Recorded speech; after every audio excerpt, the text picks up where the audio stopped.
सुप्रभात बच्चों, online class में आपका स्वागत है। मैं Nita Chaudhary, Fortune International School से। तो बच्चों, हम हिंदी के 8 चैप्टर सुभद्रा कुमारी चौहान, जिसके हमने प्रश्नोत्तर किए थे, आज हम उसके निबंधात्मक प्रश्न करेंगे। जिसका प्रश्न नंबर 1 है, रानी लक्ष्मीबाई के बचपन की गतिविधियों का वर्णन कीजिए। यानी रानी लक्ष्मीबाई थी, वो बचपन में क्या क्या करती थी, उन गतिविधियों के बारे में बताना है। तो उत्तर लिखेंगे, रानी लक्ष्मीबाई बचपन से ही वीर और साहसी थी। यानी लक्ष्मीबाई थी, वो बचपन से ही बहादुर और हिम्मत वाली थी। उसने बचपन में ही कृपाण, कटारी और बर्छी चलाना व ढाल से अपना बचाव करने के तरीके सीख लिए थे। वह बचपन से ही युद्ध का अभ्यास करने के लिए युद्ध की व्यवस्था करती थी और फिर उस व्यूह को तोड़ने का प्रयास करती थी। वह शिकार करती थी। इसके साथ ही सेना की घेराबंदी करना तथा दुर्गों को तोड़ना आदि उसकी बचपन की प्रिय गतिविधियां थी। यानी बचपन में रानी लक्ष्मीबाई थी, वो थी बहादुर और साहसी, हिम्मत वाली थी। बचपन से ही वो कृपाण, कटारी, बर्छी, ढाल चलाना सीख लिया था उसने बचपन में ही, और वो बचपन में ही युद्ध का अभ्यास करती थी और शिकार भी करती थी। इसके साथ साथ ही सेना की घेराबंदी करना और दुर्ग को तोड़ना उनकी बचपन की ये प्रिय गतिविधियां थी।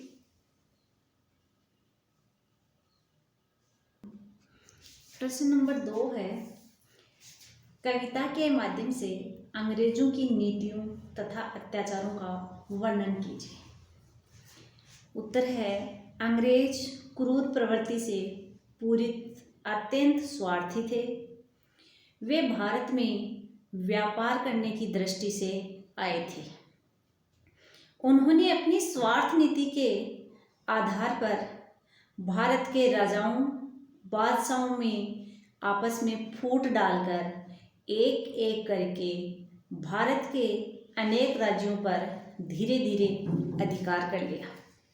उनकी स्वार्थी और क्रूर नीतियों से आम जनता ही दुखी नहीं हुई, बल्कि यहाँ के राजा और नवाब भी अपमानित हुए।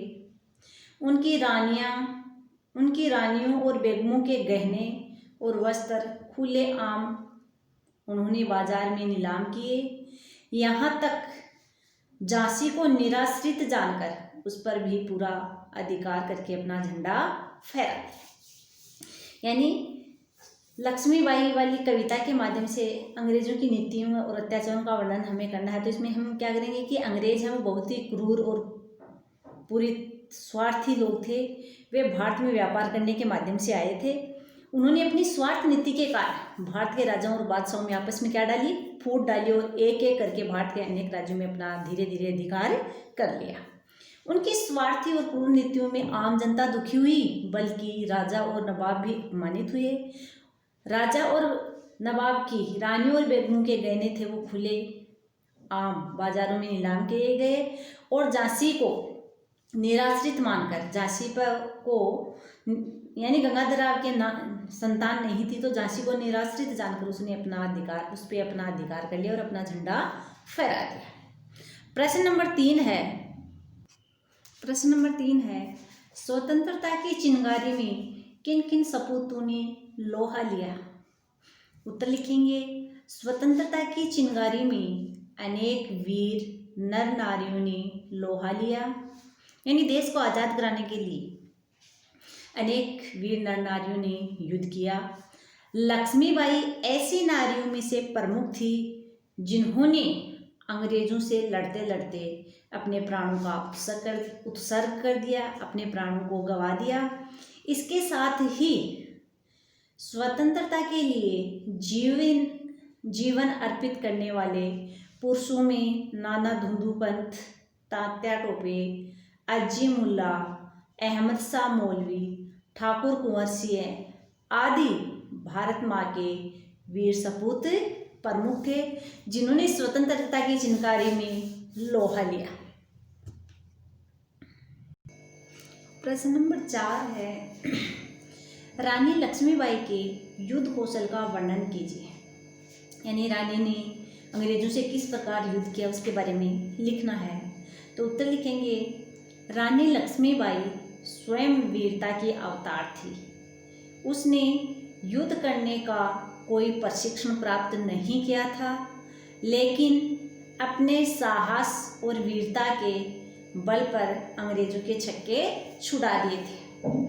उसने युद्ध क्षेत्र में लेफ्टिनेंट वॉकर तथा जनरल स्मिथ को भी अपने युद्ध कौशल के आधार पर हरा दिया था और अंत में ह्यूरोज की सेना ने जब उसे घेर लिया तब भी वह मार काट करती हुई युद्ध क्षेत्र में आगे बढ़ती गई। लेकिन नाला देखकर जब उसका नया घोड़ा अड़ गया यानी रुक गया, फिर भी उस सिंहनी ने बहुत से शत्रु सैनिकों को मार गिराया, लेकिन अंत में वह सिंहनी घायल होकर गिर गई और वीरगति को प्राप्त हुई। यानी रानी लक्ष्मीबाई थी वो वीरता की अवतार थी। उसने युद्ध करने का कोई प्रशिक्षण नहीं लिया था। वो बहादुर और हिम्मत वाली थी जिसने अंग्रेजों के छक्के छुड़ा दिए युद्ध में।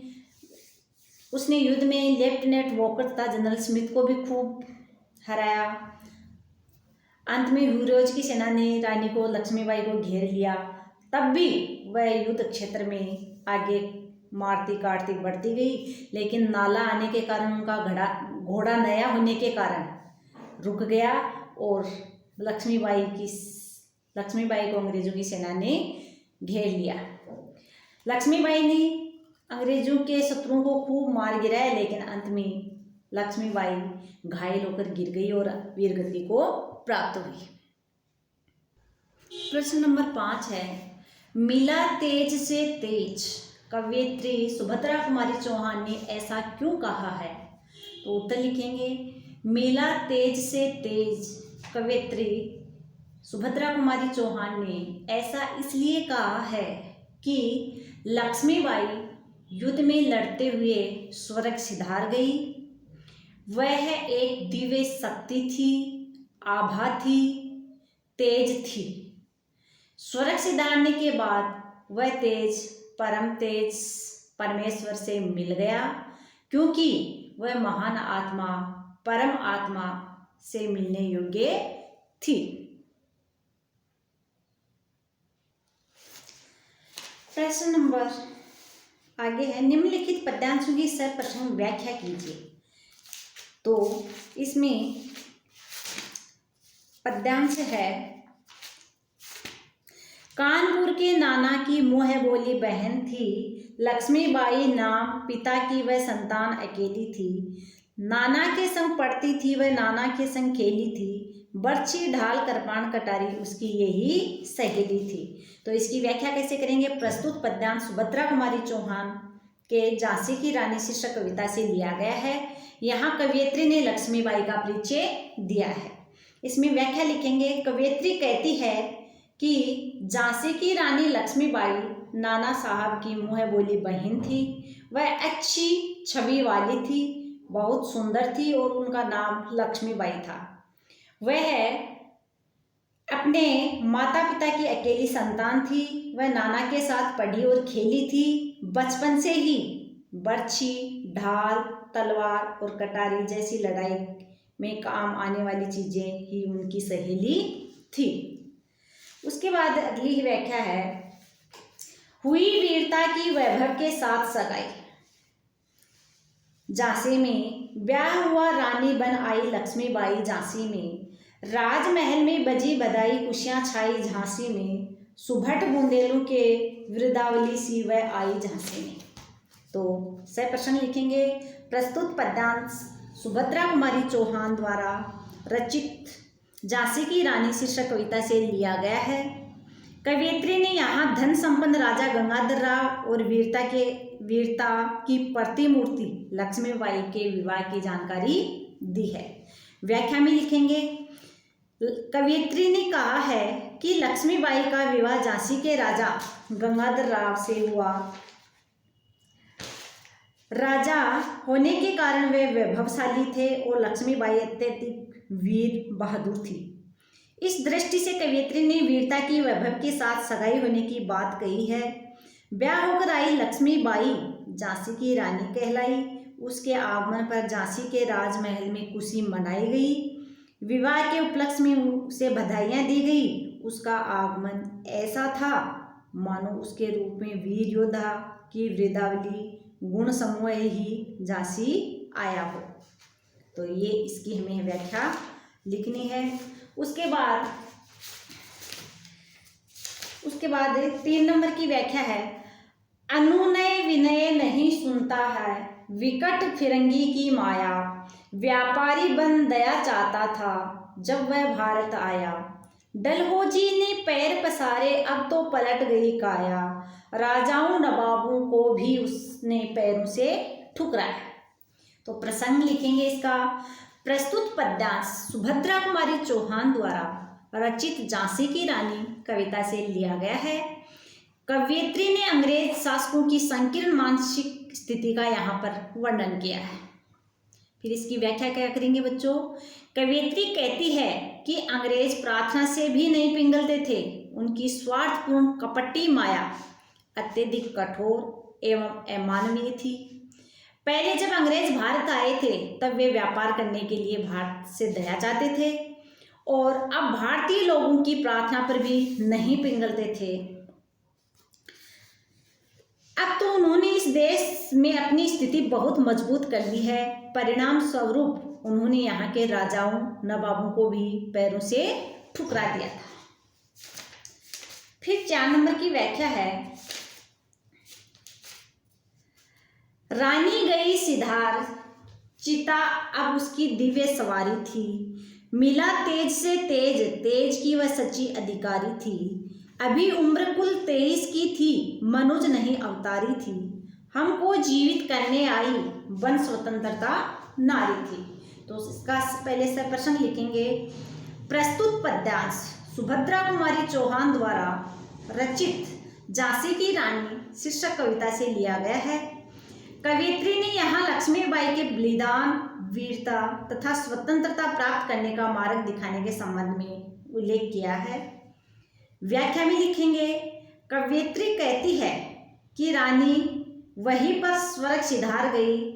उस समय उसके बलिदानी शरीर की दिव्य सवारी चिता थी, अर्थात चिता पर सवार होकर उसका दिव्य रूप विलीन हो गया। एक प्रकार से उसका तेजस्वी रूप ईश्वर के तेज अंश में मिल गया था। वह तेजस्विनी कहलाने की अधिकारिणी थी। उसने शत्रु दल के साथ लड़ते हुए वीरता एवं निर्भीकता का परिचय दिया। मरने के समय उसकी अवस्था यानी आयु कुल 23 वर्ष की थी। वह मानवीय नारी रूप में जैसे कोई अवतार थी। वह अपने बहादुरी भरे कार्यों से हमें स्वतंत्रता करने वाली नारी थी। तो ये इसकी व्याख्या है। तो आज हमारा चैप्टर नंबर 8 सुभद्रा कुमारी चौहान जिन्होंने लक्ष्मीबाई के बारे में कविता लिखी है उसके प्रश्नोत्तर कंप्लीट हो गए हैं। आपको ये प्रश्नोत्तर अपनी फेयर नोटबुक में करने हैं और साथ साथ में इनको याद भी करना है और इस चैप्टर की व्याख्या को भी आपको याद करना है। धन्यवाद।